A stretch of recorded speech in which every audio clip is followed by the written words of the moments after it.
Day 34 pare ng ating Project 42K at gabi na. Ano? Gabi na at sobrang dilim na dito sa ating tinatakbuhan.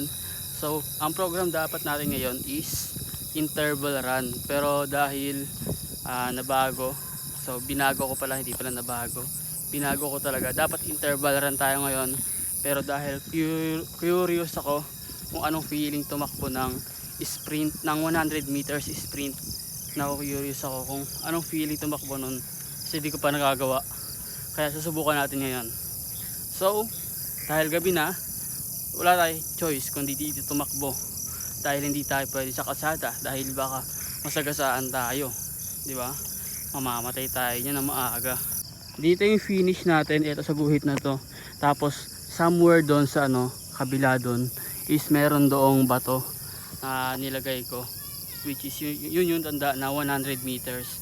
So nasukatan natin yan, 100 meters yan. Kaya yun, simulan na natin to. Hindi, muna pala ang tawag dun? Anong tawag dun?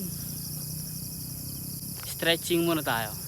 So tapos na tayo mag-stretching, kaya let's do this. Pero di ko may papakita sa inyo yung mismong pagtakbo natin. Hinihingal ako, nakapagod mag-stretching.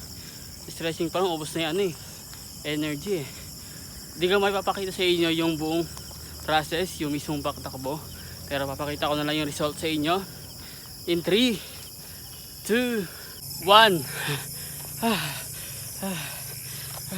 So ayan yung result ng ating 100 meters sprint. Sinubukan natin ng 3 beses.